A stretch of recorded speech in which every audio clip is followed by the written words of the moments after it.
Wow, wow, wow.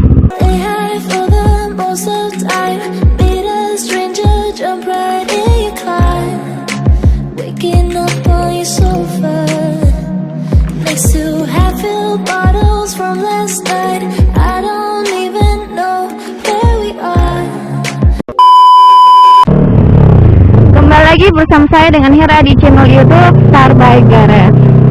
Di video kali ini saya ingin ngebahas part wajib yang kalian bisa beli di awal modifikasi motor kalian. Part yang wajib saya beli biasanya kalau saya baru beli motor gitu. Terus saya mau pakai dulu sebelum saya jual. Nah, saya ada yang saya buka, terus ada yang saya ganti untuk lebih menambah kegaharan motor saya, jadi lebih terlihat boys gitu ya guys. Nah, part yang pertama yaitu kaca spion. Yes, kita dari mulai yang biasa dulu ya. Kaca spion itu ada berbagai macam model. Kita lihat, saya sebutnya dari selera saya dan dari dua tipe motor ya, dari sport and naked.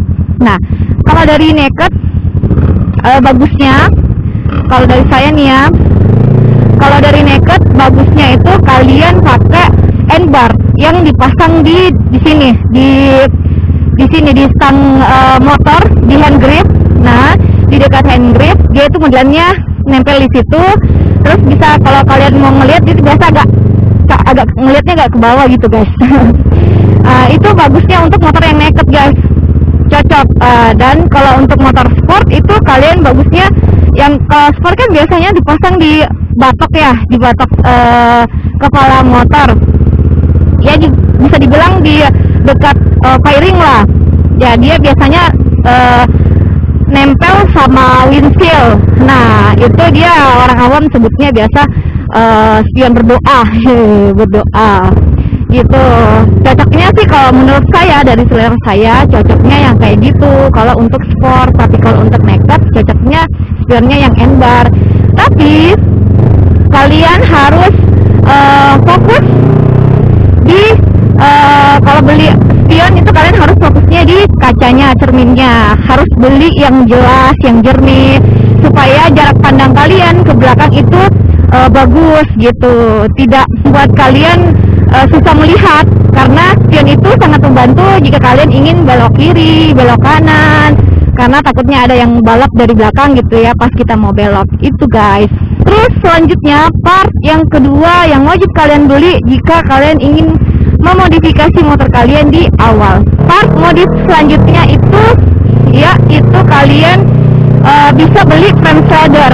Nah, kenapa saya sarankan frame slider juga? Karena frame slider itu berguna pada saat amit-amit nih ya, amit-amit pada saat kalian crash atau motor kalian itu jatuh bego gitu. Kalau lagi di parkiran terus dia jatuh bego, nah itu bermanfaat kalau kalian beli frame slider itu guys. Banyak kok kalau semuanya kalian beli yang agak lebar juga, yang agak lebar dari bagian lutut kalian, itu bisa membantu juga guys. Kenapa saya bilang membantu? Karena kalau seumpamanya kalian crash, bagian lutut kalian itu selamat gitu, selamat dari jangkauan aspal, karena dia lebih duluan nyentuh aspal gitu guys. Walaupun tetap kalian pasti harus memakai semua gearnya, dari sepatu, dari penutup lutut kalau semuanya kalian lagi touring gitu guys. Jadi frame slider termasuk part yang membantu juga di awal kalian ingin mau memodifikasi motor kalian. Part selanjutnya yaitu ban. Nah, kenapa saya pilih ban juga? Banyak orang yang modifikasi motornya itu di awal itu ganti ban, tapi spesifik itu ganti bannya itu yang di belakang guys. Ingat, kalau untuk kalian yang 250 cc ke atas, khusus di motor R25, CBR, Ninvi, itu dia ukurannya sama 140 di ukuran standarnya. Tapi kalau kalian ingin mengganti umpamanya Ninvi, CBR dan R25 itu dia ukurannya 140. Jadi kalau umpamanya kalian mau nambah size itu harus naik 2 step. Jadi menjadi 160-an. Jadi itu kalau 160-an ban kalian itu masih bisa masuk ke velgnya dan swing armnya, atau biasa orang tahu itu dengan ayun. Nah, tapi kalau kalian mau nambah size-nya, itu kalian harus ya sebetulnya bisa sih masuk. Kalau semuanya kalian beli ban yang ukuran 170 gitu kah, 180, sebetulnya bisa masuk, tapi itu sudah pasti mengganggu kenyamanan dan keselamatan kalian saat mengendarai motor tersebut. Gitu guys, pasti itu berpengaruh, pasti sangat berpengaruh. Tapi kalau saya sarannya pakai ya minimal 2 step naik dari ukuran standar, karena kalau masih naik 2 step dari ukuran standar itu kalian masih bisa memakai swing arm dan velg standaran kalian. Tapi kalau kalian naik 3 step dari ukuran standar itu otomatis bijaknya kalau seumpamanya kalian ingin lebih besar lagi bannya, lebih bagus kalian mengganti velg dan swing armnya. Kenapa saya bilang kayak gitu? Supaya kalian lebih nyaman pakai motor tersebut dan lebih aman gitu. Kenyamanan dan keamanan, apalagi kalau kalian pakai motor tersebut dengan touring, itu kan bisa berabe kalau seumpamanya motornya bannya terlepas dari velgnya, kan gak asik gitu ya. Siap. Oke. Dan selanjutnya itu listnya, yaitu part yang wajib kalian beli di awal modifikasi, yaitu tail TD. Nah, kenapa saya sebut tail TD guys? Nah, kenapa saya harus melepas spakbor belakang? Kenapa? Ya, karena lebih buat maco motor kita lah, iya. Supaya bikin maco motor kita lah. Nah, kenapa tail TD diganti terus lebih maco? Iya, pasti akan lebih maco. Duh, di mobilnya kenapa nggak maju? Kalau spakbor itu kan agak gede ya, jadi tampilannya agak apa ya? Gimana gitu ya, kurang gahar gitu. Pasti lebih memperlihatkan kemacuan motor kalian kalau seumpamanya kalian pakainya tail TD. Dan kenapa tail TD? Pertama, tail TD itu masih bisa kalian pasangkan plat motornya. Kalau kalian lepas spakbornya tanpa memasang tail TD terlebih dahulu, kan banyak kok motor yang dipasang, dibuka spakbornya terus plat motornya dipasang di bawah jok. Kalau seumpamanya lagi dapat sweeping atau lagi dapat sweeping atau lagi ada polisi lah ya. Nah, itu dia bisa melihat nomor plat motor kita. Tapi kalau di bawah kolong ya otomatis ditahan lah sama polisi, walaupun dimodifikasi motornya, tapi tetap tidak meninggalkan peraturan-peraturan yang sudah ditetapkan oleh pemerintah gitu. Jadi platnya masih ada ya kan. Terus kenapa list selanjutnya ini berdekatan dengan tail TD? Asik. Dia tak bisa dipisahkan.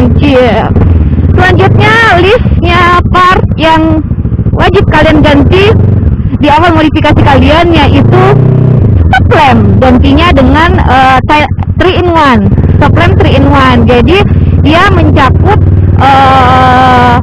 lampu stop yang di belakang dengan lampu stop dengan lampu stand kiri kanan gitu guys. Kenapa saya gabungkan dekat dengan spakbor dan stop lamp, tail TD dan stop lamp? Karena spakbor itu dia mencakup lampu sen juga gitu. Jadi kalau seumpamanya spakbor kalian lepas, pasang tail TD, otomatis lampu sennya kan juga ikut terlepas. Nah, itulah gunanya stop lamp, supaya kalian bisa tetap mengarahkan pengendara lainnya bahwa kalau kalian itu mau belok kanan, kalau kalian itu mau belok kiri gitu guys.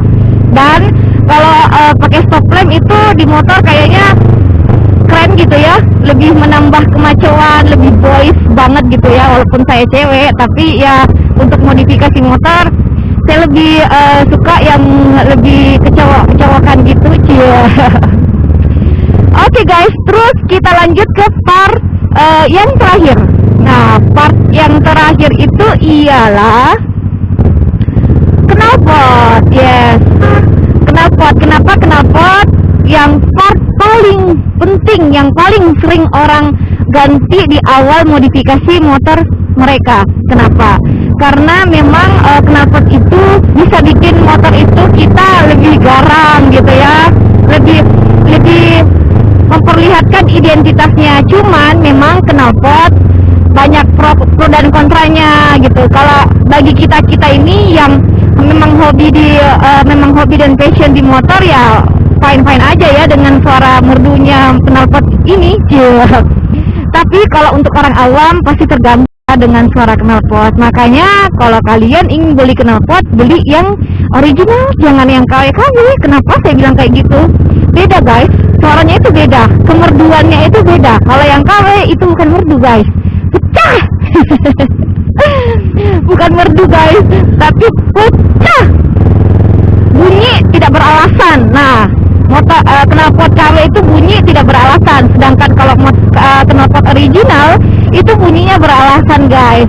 Dia bunyi karena memang membantu power motor tersebut, jadi lebih berpower, lebih menambah staminanya kalau kalian mengganti knalpotnya. Tapi knalpotnya itu harus original. Nah, made in Indonesia banyak kok guys, banyak made in Indonesia buatan anak negeri, seperti ProLiner, seperti R9.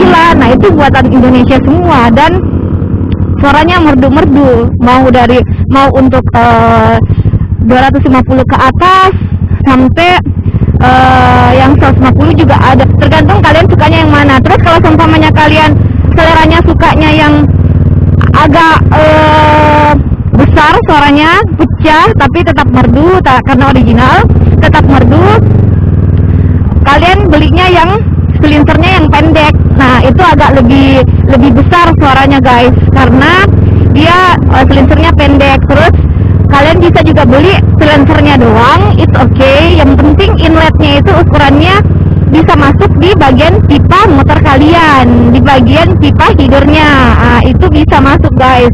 Yang penting ukuran inletnya sama. Begitupun juga dengan silincer yang agak panjang. Nah, kalau agak panjang itu dia bagus juga, dia lebih kalem suaranya, lebih adem, tidak terlalu pecah suaranya, tapi dia mulai gahar dia di RPM tertentu yang suaranya yang kita sudah ngegas itu baru dia suaranya gahar gitu guys. Bahkan biasa ada apinya tuh. Nah, gitu. Kalau dia yang silincernya pendek, nah itu dari awal kalian nyalakan motor kalian itu sudah pecah suaranya gitu. Bagaimana menurut kalian part-part modif dengan selera saya? Apakah kita sama seleranya atau ada di antara kalian yang punya selera beda dari saya? Silahkan komen di bawah, terus sebutkan alasan kalian. Jangan lupa like, comment, and share video ini untuk yang baru muncul di video saya, baru nonton video saya. Silahkan subscribe. Maaf kalau seumpamanya ada salah-salah kata. Okay guys, thank you for watching. See you next video. Bye bye.